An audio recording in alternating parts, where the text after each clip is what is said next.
नमस्कार दोस्तों, आपके अपने YouTube चैनल किसान डेयरी फार्म में आपका स्वागत करते हैं।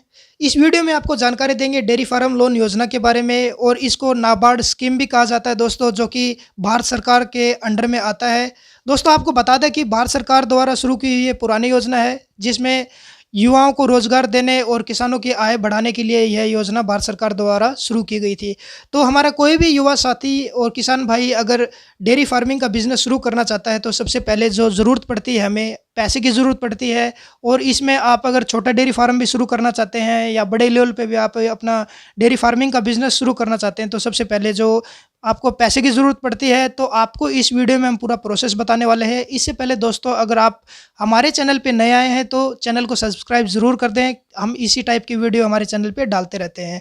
तो सबसे पहले प्रोसेस की बात करेंगे। इस वीडियो में क्या प्रोसेस रहेगा दोस्तों, क्या आपका डॉक्यूमेंट्स रहेंगे, क्या इसमें आपका इंटरेस्ट रेट रहेगा, ब्याज रहेगा, क्या सब्सिडी आपको मिलने वाली है, क्या इसके फ़ायदे हैं और क्या आपकी यह लोन लेने के लिए योग्यता होनी चाहिए, पूरी जानकारी देंगे। अगर योग्यता की बात करें तो सबसे पहले आपको भारत का नागरिक होना है। ये सिर्फ भारत के नागरिक को ही यह लोन मिलता है। और इसके बाद अगर हम इस वीडियो में प्रोसेस की बात करें तो दोस्तों, सबसे पहले जो प्रोसेस की बात आती है, सबसे पहले आपको क्या करना होगा, सबसे पहले आपको प्रोसेस में बैंक विजिट करना है दोस्तों। क्योंकि हमारे युवा साथी जो होते हैं, अगर गवर्नमेंट की लोन स्कीम अगर आप लेना चाहते हैं, तो सबसे पहले हमारे युवा साथी क्या है कि दोस्तों, नाबार्ड में जाते हैं लोन अप्लाई करने के लिए। आपको नाबार्ड में नहीं जाना, आपको सबसे पहले बैंक में जाना है। बैंक में आपको बैंक ऑफिशियल से मिलना है। लोन डिपार्टमेंट में जाके आप वहाँ पे जब लोन मैनेजर से मिलते हैं, तो आपको उनको बताना है कि आपको डेयरी लोन चाहिए और आपको ये भी बताना है कि आपको कितना बड़ा डेयरी सेटअप करना है और किस लेवल का सेटअप करना, पूरी जानकारी आप उनको देंगे। और उसके आधार पे वो डॉक्यूमेंट तैयार करते हैं दोस्तों, पूरे डॉक्यूमेंट आपसे सबमिट करवाते हैं। उसके बाद वो आपकी जो फाइल बनती है, उसके बाद आपका अप्रूवल के लिए नाबार्ड में जाता है।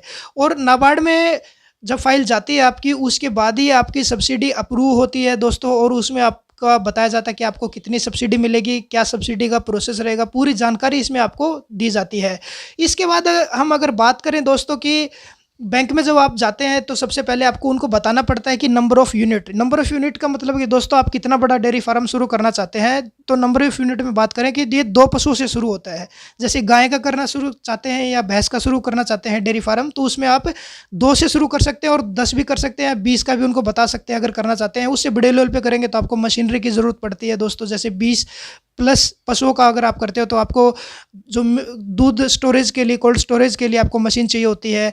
तो ये बताना है। दूसरे नंबर पे जब आता है, तो आपसे पूछा जाता है कि आपके पास जो ज़मीन है वो आपकी खुद की ज़मीन है या आपने किराए पे ले रखी है। तो उसमें आपको बताना है कि आपकी खुद की ज़मीन है, तो आप बता सकते हैं कि खुद की ज़मीन, आपको उनको ज़मीन की जमाबंदी देनी है। अगर आपके पास अगर किराए की ज़मीन है, तो आपको उनको लीज़ का एग्रीमेंट देना है, जो किराए का रेंट एग्रीमेंट होता है वो देना होता है दोस्तों। और उसमें अगर आपको बात करें, तो जो आपको किराए का अगर ज़मीन आपके पास, तो लीज़ एग्रीमेंट आपका कम से कम आपको 10 साल का बनवाना है, ताकि बैंक को भी लगे कि आप जो बिज़नेस शुरू करने वाले हैं वो एक लंबे टाइम के लिए बिज़नेस शुरू करना चाहते हैं। इसके बाद वो आपसे पूछते हैं कि आप बिज़नेस के बारे में पूछते हैं, क्या आपका पूरा बिज़नेस का प्रोफाइल है। तो उसमें इसको बोलते हैं दोस्तों प्रोजेक्ट रिपोर्ट। प्रोजेक्ट रिपोर्ट क्या होती है कि दोस्तों, प्रोजेक्ट रिपोर्ट आप बनवा सकते हैं, किसी वकील से बनवा सकते हैं। ये एक नॉर्मल सी चीज़ होती है। प्रोजेक्ट रिपोर्ट का मतलब होता है कि दोस्तों, कि आप कितनी इन्वेस्टमेंट कर रहे हैं डेयरी में, और आपका जो डेयरी का साइज़ होने वाला है वो कितना होने वाला है, कितने पशु आप रखना चाहते हैं, और इसमें आपकी कितनी पूंजी लगने वाली है। आपकी ज़मीन के बारे में पूछा जाएगा, आपकी मशीनरी के बारे में पूछा जाएगा। ये पूरी जानकारी इसमें देनी होती है। तो इसमें आप बिज़नेस का साइज़ बताएंगे कि कितना बड़ा आपका बिज़नेस होने वाला है। इसके बाद आप प्रॉफिट के बारे में भी आप बता सकते हो कि आपका प्रॉफिट, आप ऐसे-ऐसे बिज़नेस करेंगे तो आपका इतना प्रॉफिट होगा हर महीने या पूरे साल में, ईयरली आपका इतना प्रॉफिट होगा। सेल्स के बारे में बताएंगे कि आप दूध आप कहाँ बेचने वाले हो, आप गाँव में बेचोगे या आप किसी प्लांट में देने वाले हो, ये आपको पूरी जानकारी देनी है। प्रोडक्शन बढ़ाने के लिए आपको बताना पड़ेगा कि आप कैसे प्रोडक्शन बढ़ाएँगे अपने डेयरी में, दूध का प्रोडक्शन कैसे बढ़ाएँगे, या आप उनसे प्रोडक्शन में दूध से आप कुछ मिठाई बनाएँगे, या आप उनका जैसे दही बनाएंगे या फिर पनीर बनाएंगे, या फिर आप कोई अन्य प्रोडक्ट, आप कुछ भी जो दूध से बनते हैं वो प्रोडक्ट बनाएंगे, या आप डायरेक्ट दूध सेल करना चाहते हैं। ये पूरी जानकारी आपको प्रोजेक्ट रिपोर्ट में देनी होती है। इसके अलावा आपको ये भी बताना होता है कि दोस्तों, आपका जो बिज़नेस है उसमें आपने कितने एम्प्लॉय रख रखे हैं। अगर आपका बड़ा डेयरी फार्म है, तो आपको एम्प्लॉय भी रखने पड़ेंगे। एम्प्लॉय की जानकारी भी देनी है कि आपके पास कितने नंबर ऑफ़ एम्प्लॉय उस डेयरी फार्म में काम करते हैं। पूरी जानकारी आपको इसमें जो है बैंक को प्रोवाइड करनी पड़ेगी। तो ये जो चीज़ें हैं दोस्तों, 3-4 चीज़ें हैं, वो बैंक के मैनेजर हैं उनसे आपको, जो लोन मैनेजर है उनसे आपको डिस्कस करना है, ताकि दोस्तों, क्योंकि ये सारी चीज़ें आप उनसे जब डिस्कस करोगे तो उनका भी क्या रिस्पॉन्स पॉजिटिव रहेगा। क्योंकि जब आपकी ये सारी चीज़ें वो देखेंगे तो उनको भी लगेगा कि आपको बिज़नेस के बारे में बारीकियाँ पता है। आप कोई भी बिज़नेस शुरू करना चाहते हैं दोस्तों, जब बैंक में जाते हैं तो आपको अपने बिज़नेस की पूरी बारीकियाँ, हर चीज़ की नॉलेज होनी चाहिए दोस्तों डेयरी फार्म के बारे में। उनके सवाल होंगे दोस्तों डेयरी फार्म से रिलेटेड कि आप अगर ऐसा होगा तो क्या करेंगे, क्या करेंगे। दोस्तों सारे जो भी क्वेश्चन है आपके पास उनके आंसर होने चाहिए, ताकि आपका जो लोन अप्रूवल है उसी पे डिपेंड करेगा। ठीक है दोस्तों, पहली तो ये चीज़ होती है। दूसरी जो चीज़ होती है लोन अप्रूवल की, वो सिबिल स्कोर होता है आपका। आपका जो पास्ट पेमेंट हिस्ट्री देखी जाती है कि आप किसी बैंक से डिफ़ॉल्टर तो नहीं हो। ये चीज़ें होती हैं दोस्तों कि सिबिल स्कोर चेक किया जाता है। इसके बाद जो मैंने आपको इन्फॉर्मेशन दी है प्रोजेक्ट रिपोर्ट के बारे में, ज़मीन के बारे में, कितनी पूंजी खर्च करना, पूरी बारीकियाँ आपको जान लेनी है इसमें दोस्तों। उसके बाद हम सब्सिडी की बात करते हैं दोस्तों।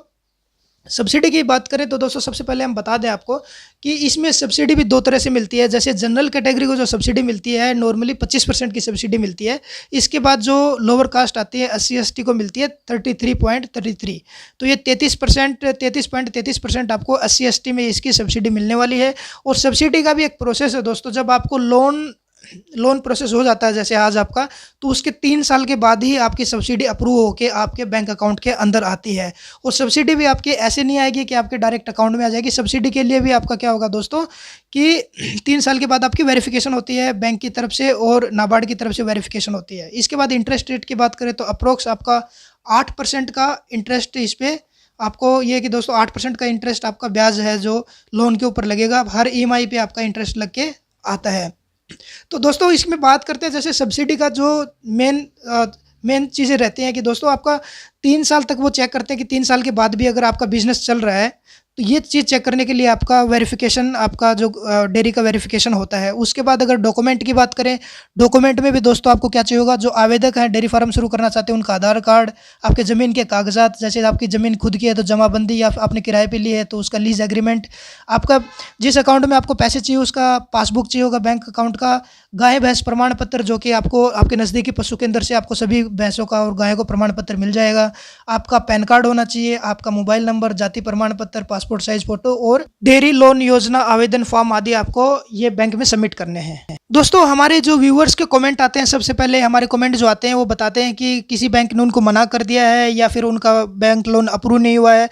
तो दोस्तों आप जब लोन अप्लाई करने के लिए जाते हो तो सारे डॉक्यूमेंट आप बैंक के पास लेके जाएं और जो भी उनके क्वेश्चन रहते हैं पूरे आंसर करें और उनके जो भी उनकी रिक्वायरमेंट रहती है पूरे डॉक्यूमेंट वगैरह सब कुछ देते हैं तो दोस्तों लोन मिल जाता है। इसमें कोई बड़ी बात नहीं, क्योंकि जो बैंक है वो लोन देने के लिए बैठे हुए हैं।